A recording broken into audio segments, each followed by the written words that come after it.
All right, I'm Joey. And I'm Tomas. And this is the New Sia Podcast.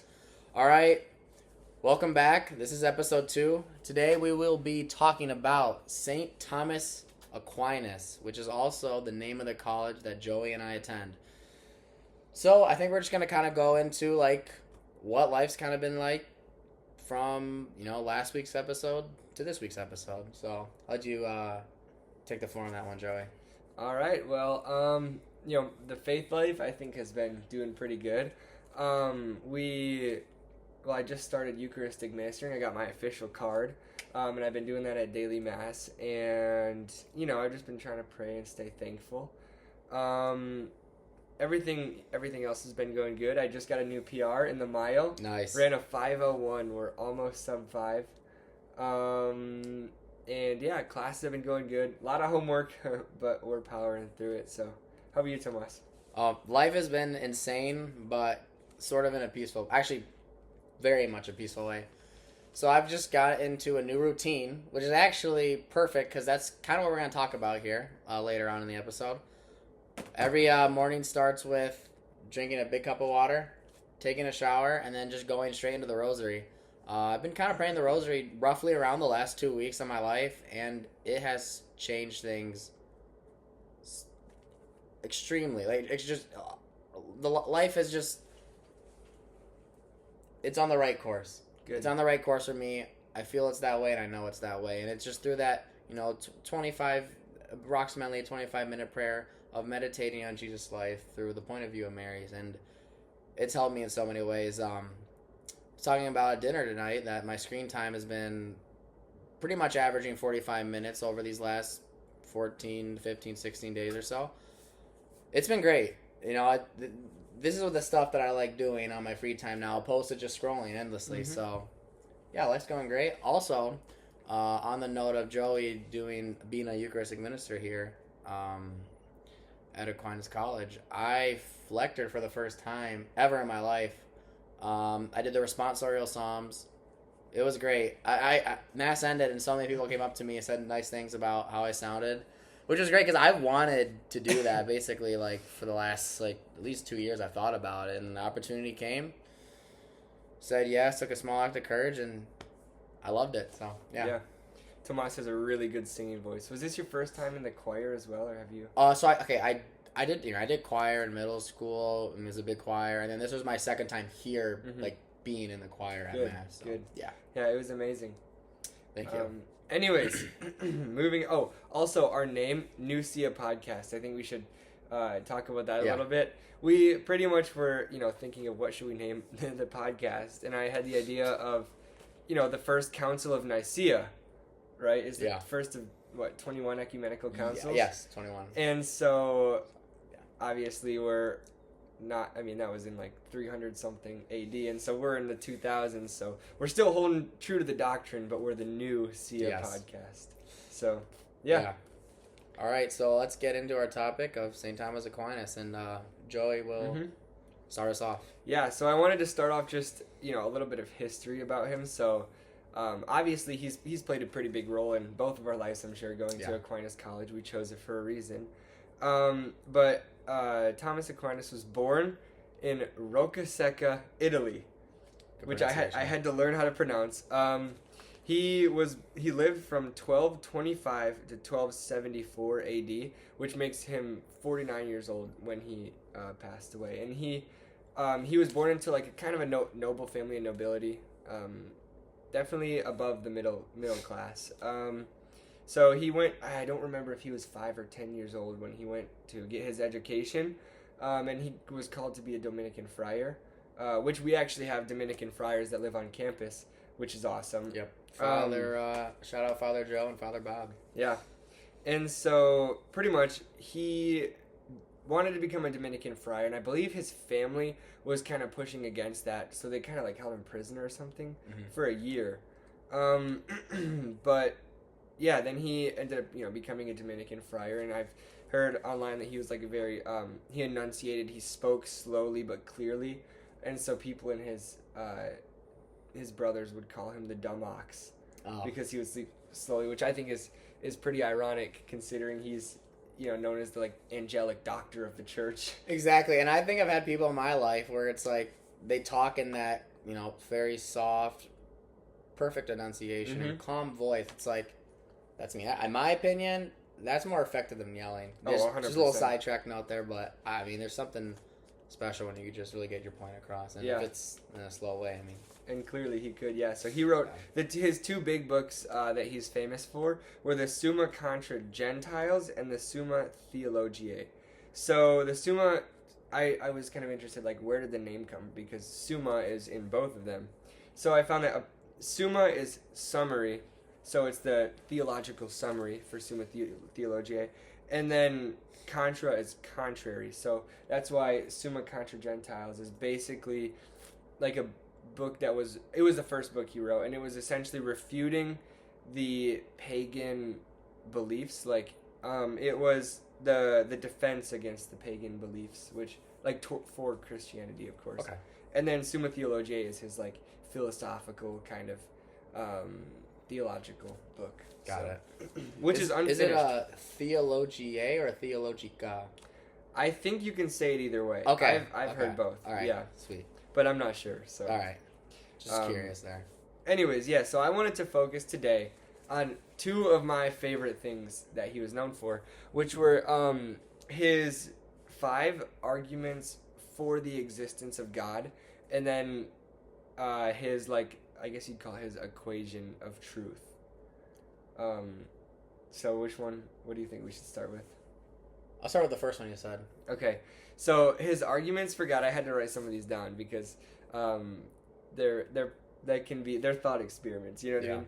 So the first one, which is my favorite, is his argument for motion, or the motion argument. So essentially, it's the idea that like something can't move unless something else moves it, right? So if you think of like a leaf on a tree, the leaf can't move without the branch moving. The branch can't move without the tree moving, and the tree can't move without the wind. And you keep on going and going. And then it's like, what moved the first thing? So not what was the first thing to move necessarily, but what moved it. And we would say the answer has to be God, because before there was any movement, nothing could move unless God were to move something. So I love that argument because it really, like, I don't know, it's a good way to get you thinking. And you really think about it, you see things moving everywhere. You know what I mean? Kind of as a result of God being the initial mover. Yeah. It's like a big cascade. So then the second one was the efficient cause argument. Okay, this one is kind of a word. Okay. If you think about, nothing can be the cause of its own existence, okay? So nothing can just like spontaneously generate. And I mean, obviously science proves that nothing can spontaneously generate. We don't, flies don't just spawn on meat. But anyways, so nothing can spontaneously generate. Nothing can be created because of itself, except, and God was never created. God has been around. So if outside of time. Yeah, exactly. So if nothing can be the cause of its own existence, something has to cause its existence, if you will. And again, we would say God causes his existence. And then there's the contingency argument, or the possibility and necessity argument. So basically this one says that things either exist or don't exist. Okay? So a being must exist that can make other things exist. Yeah. This one I kind of think goes a little bit hand in hand with the efficient cause argument, but again, I'm maybe a little bit uneducated on those two. The one I always think about for the contingency argument is they're like the picture book analogy, I believe. Okay. So essentially, if there's like a children's picture book, then there has to be an author, because the book can't just exist. Mm-hmm. And then the efficient cause argument would be that the book, like that the images in the book can't just spontaneously generate. Yeah. I don't know, I might be wrong on that, but that's kind of the way that I've understood it. And then there's the gradation argument. So this is that everything has a certain, like a gradient, like a gradient. Everything has a gradient of how good it is. So, things can be, there's like goodness, truth, and nobility. on everything, right? And so if goodness, truth, and nobility are concrete things that exist, there has to be a perfect standard for that. So there has to be something that is completely good, completely true, and completely noble. Because that's what the bar is. Like there can't be things that are not completely true without, well, maybe that's not the way I want to say it, but anyways, yeah, there has to be a top bar. Yeah. Of something that is completely good, completely true, and completely noble. And then the last one is the argument for design. So if everything has a purpose, right? If life has a purpose, death has a purpose, the tree existing has a purpose, what gives that thing purpose and what directs its purpose? Because a tree on its own is just a tree, right? But we know that a tree actually serves a purpose. It creates oxygen. How does it create oxygen? You could go into all the science behind that, but either way, it has a purpose. It can, it brings in carbon dioxide and it releases oxygen. Humans bring in oxygen and release carbon dioxide, right? Everything has a purpose. Everything in nature, everything in the world relies on each other. And so the question is what gives everything purpose, right? Like what, and we would say God gives everything purpose. God creates things in that way. So I like these 5 arguments. I'm gonna have to definitely, I like to stay a little bit studied up on them because you never know when you're talking to someone, and even if you might not change their mind, you're gonna make them think. Yeah, you know what I mean? And exactly. That's the big thing. That's the biggest thing. Is I mean, of course, a lot of these arguments, the way I think about them is they're not. You can't scientifically just prove that God exists the same way that gravity exists. Mm-hmm. Eucharistic miracles, obviously, exactly. But a lot of people aren't going to be satisfied with that, and so essentially, the best way to do it is through these thought experiments, is through these deep questions, which Thomas Aquinas did an absolutely fabulous job emphasizing, and even if you might look at these and you might say, all these are basically just describing the Big Bang. We don't actually know what happened for Earth's creation. That's exactly the point. And the creator of the Big Bang was a Catholic monk. Exactly. You know what I mean? Yeah. So it's like the creation of the Earth is a huge, huge idea. Because of obviously it's here, and we can't. Where'd it come from? Exactly. Where did it come from? You know what I mean? You can only climb so much up the ladder before you're like, all right. You can't come up with an explanation that doesn't make sense other than God. Yeah, exactly. 100%. That can't contradict itself. Exactly. Literally, what caused the first movement? I mean, you can think on... something has to. Exactly. What set it in motion? You can think of down to the most, you can be talking about, I'm blanking on the word. You can talk about anything. And it still will keep on. Think about it. We brought it down to the theory of the Big Bang, right? Yeah. And well, then you get to that point, but it's who put that first little thing there? Yeah. For everything to expand. Exactly. 100%. For me, that's God. Yeah. So. Speaking of, you can. Was there anything else you wanted to add to that? No. Okay, so speaking of, this is another one that I absolutely love, which we could talk about for a little bit, and this is Aquinas' equation of truth. Now, think about this. What is truth? You know what I mean? Mm-hmm. And I don't know. I'm just so... I love Thomas Aquinas. I just imagine him sitting there at his desk thinking, what is truth? Praying about it. And he came down to the equation. Truth is the equation of thought and thing. So if you combine a thought and a thing, that is what truth is. So an example is, if we have water, which is H2O. So... I think H2O is water, and H2O, and science has backed up the fact that H2O is water, and since those two things line up with each other, that is true, H2O is water. And so this can be applied to so many things, you know what I mean? I could say it's essentially the combination of the thought and the physical reality around it. So there's a wall right here. Yep. I think there's a wall here, and there actually is a wall here. The truth is that there's a wall here.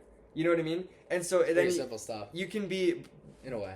Yeah. I think it's 100%. It's simple, but it's so like it's perfect. You know what I mean? Exactly. And for things that are true, and so if you're kind of deciding if something is true or if something isn't true, you can always look back in that equation. You know what I mean? Is this really true? You know what I mean? Like, am I actually happy?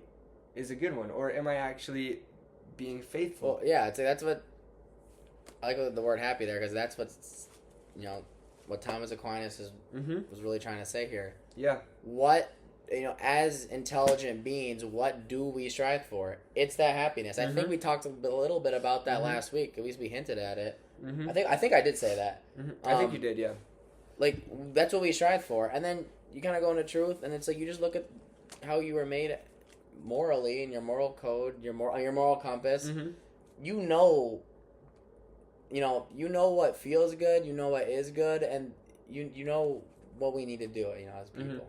Yeah, 100%. And it's that pursuit of happiness. It's that pursuit of happiness. And like we said, we mentioned last week too, it's like you can even use that equation to kind of like differentiate the ephemeral happiness versus like the long-lasting true happiness that God gives. Because if you look at your life as a whole, if you look at your life over the last couple months, even if at one moment you think, I am happy right now, or you think, I am not happy right now, then you can look over the last year, over the last 2 years, over the last month, and you can like think, is this true? In reality, overall, I've been happy. Yeah. Right? So even if right now I'm not happy, and I don't think I'm happy, over the last 3 months, God has given me so much, and I am happy. Well, now you know that it's not true. Like, the long-term happiness. You see it a lot with professional athletes. The Super Bowl coming up. Oh yeah. You hear, you win the big game, the big dance, whatever, the big trophy. It's material stuff. Not that you can't find happiness within that, but you hear it a lot from those athletes, those big superstars. You hear them say there's got to be a lot more. There's got to be more to life than just this. I mean, I've heard a few athletes say that. And it's true, there is a lot more to life than just that. Oh, yeah. And now we're just on that topic of happiness. Father Jordan's homily was amazing. It was so amazing. I mean, when he just said, like, are you happy? I like kind of reflected, and it didn't even take me a second to. I was like, no, I'm very happy. Like, true happiness. Yeah, just, And it was like just this, just the presence that's a little indescribable. But you know what it is, kind of. So. Just for some context, we just had the reading on the, it was the Beatitudes. Yeah, I love the Beatitudes. Blessed are the poor in spirit, for theirs is the kingdom of heaven. I like the hymn version of it. And so, essentially, he was saying the word blessed can mean happy. Like, I believe it was the Greek translation can be happy. So, happy are the poor in spirit, for theirs is the kingdom of heaven. Happy are the meek, for they shall be comforted, maybe? I think, no. I the word humble's in there, too. Wait. Well, I don't have it no, you might have got that one right. I don't have it memorized, but you get the idea. And so that was the idea. It's like happy. It was a formula. Happy are the blank, for they, and then some reward. Yeah. And it's like, if you look at all those things, like those are what give real happiness. And the world tells us to do the opposite. You know what I mean? The world tells us to be rich. No, happy are the poor in spirit. That was kind of the gist of it. And so, and it makes you reflect about, like, are you truly happy or not? I like that. So, yeah.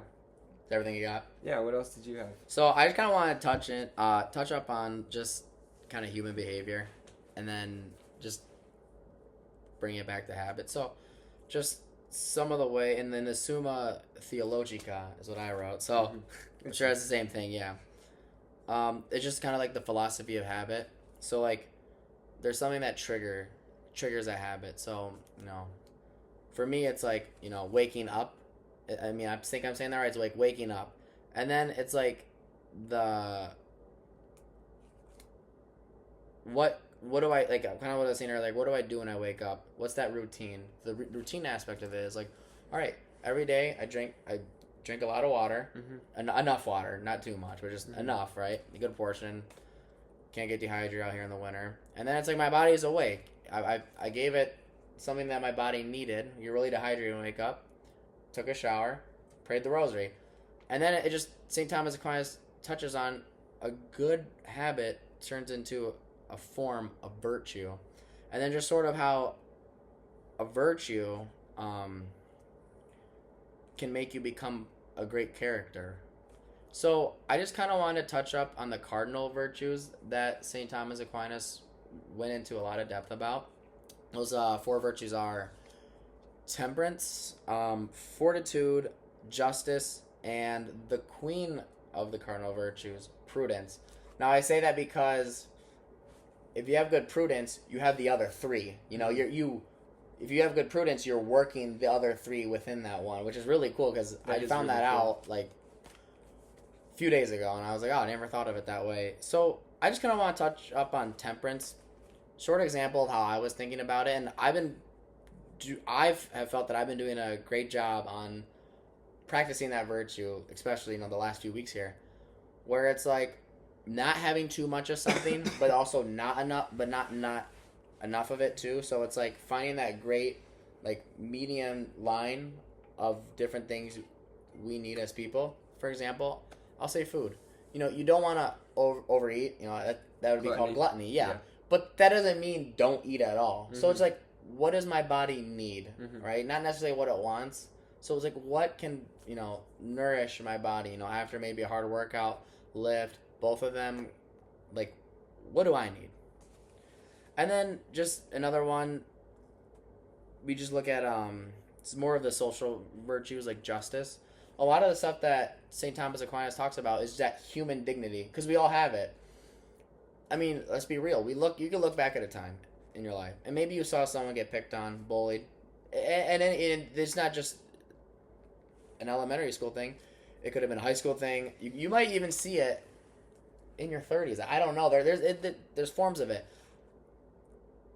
When we initially see that, we feel it in here, right? Whether we have nothing to do with that situation or not, you're like, that's wrong. We know that because we know that everyone deserves that dignity and justice to them. So those are just some of the social virtues where I put kind of within those cardinal virtues of just justice and prudence.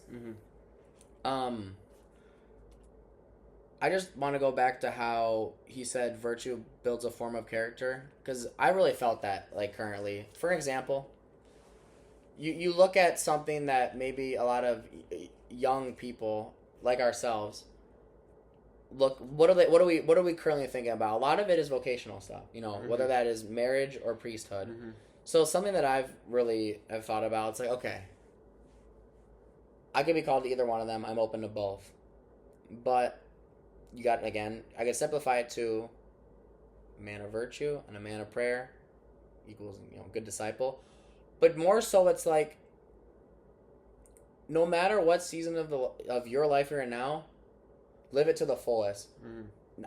With that, it's also like, whichever one I'll be into, for me, I'll be a father. So it's like, right now it's like, let me act like the head of the household now.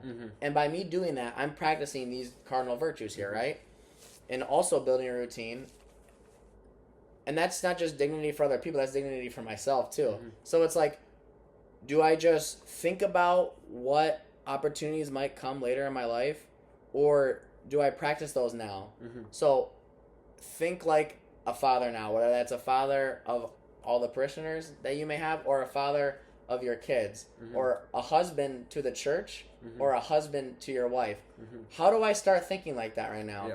For example, with me lately, I mentioned earlier, I'm averaging like 30 to 45 minutes of screen time a week, and it's not just like a checklist thing, like, oh, look at me, like, that's what I'm doing. But the reason why that's happening is because I'm starting to tell myself, let's think like I'm in my vocation now. So when I have that opportunity to enter into it, I could go full-blown, like, right ahead, right into it with courage and confidence and all those great things. So it's like, for example, it's just like, hey, Tomas, do you want to go do this? Yes, I do. I do want to go. I want to go, let's go play video games. Now, I'm not saying video games are bad, and I'm not saying that at all. But it's like, I think it's something I want to cut out of my life. And once I made that decision, at first I was like, yeah, but then now it's like I feel the peace within like the good things that I'm doing right now. Mm-hmm. And then it's like, hey Tomas, like, let's go play some pool. I'd love to. I have so much work right now. I don't have a lot of time. I got to do that. Do I want to do that? No. But I feel that peace knowing like I'm preparing myself for that potential vocation later on in my life. Mm-hmm. And with that being said, it's like I'm practicing those virtues. At least I'd like to think I am. Mm-hmm. So yeah, I just want to touch up on that: human dignity, happiness, a lot of the stuff. Those three things that I kind of put into examples. Saint Thomas Aquinas went really far into depth into that. Mm-hmm. Mm-hmm. These are the ones that I just kind of picked out that really resonate for me where I am in my life. So it's just like trying to be just a virtuous man, because I'm going to live my life to the fullest now and not wait for something to happen, because once it does, I'll be ready. Yeah. That reminds me of two things. So I saw it. Yeah, number one, it in your face. There was this book that I'd read. I'm sure most of you guys have heard of it. It's called Atomic Habits. Have you heard of that book? I've heard of it. I definitely have not read it though. It's interesting. It's if that's what you're into reading, it's definitely very interesting. Which I mean, I was able to take a decent amount out of it, but that kind of reminds me of that book. When you're talking about virtues, how it's just one small thing, and you keep on adding that up, and then eventually you've built a man, you've built your future self. You know what I mean? Where then you can look back in 10 or 20 years and you can say that I started working back then. Be forever grateful for it too. You know? Yeah, so that's kind of what Atomic Habits is about. Is essentially if you have enough small habits, enough, and that each habit is an atom, you're gonna make up a final product. You know what I mean? So that's kind of the analogy that I think about. So. Yeah, and then the other one is something I guess I've been trying to do more lately. Is I saw online that most people, like when they're on their deathbed, they're kind of like they regret the things that they didn't do. You know what I mean? And so maybe that's kind of a little bit of what you were kind of going at too. Is like don't wait. Live your life now and see where it brings you. You know what I mean? Don't wait. You have no idea what opportunities you're gonna get. Mm-hmm. We'll be in heaven forever, God willing. Yeah. And we'll be on earth for, very temporary. Very I always think about that. If you compare your life on earth, let's say maybe on average, 80 to 95 years or so. I mean, I won't get into the whole thing, but I mean, I think that number is definitely moving up. It also depends on where you live. Yeah, so much. All that stuff. But let's just say 75. Let's just say that. You're not even guaranteed that. So you're on Earth for 75 years, right? And we have purgatory, which we don't really know how long it lasts for. You know what I mean? Like, it could be as quick as just the beatific vision cleanses you from all your sin and it hurts for like a millisecond. Or it could be what I kind of assume is it's like, it's burning. It's like fire because you're purging yourself. Purifying yourself of your attachment to sin. But we don't know how long we're going to be in there for. You know what I mean? You have the girl that was friends with the 3 kids at Fatima, who they prayed enough rosaries for, and she'll be in purgatory until the end of time. But, when is the end of time? And so that's a pretty long time. But we'll essentially, let's say you're in purgatory for 250 years, which I don't even know. Years. I don't even know if you experience time in purgatory, right? But that's nothing compared to eternity. Compared to 100 trillion years. And 100 trillion years is nothing compared to eternity still. Which is... you can't fathom it. That's the best part of it. Yeah. Mm-hmm. That's the thing about God's goodness. Speaking of how Thomas Aquinas said that there's that top line of happiness. Or not happiness, of goodness, right? If you think in your head...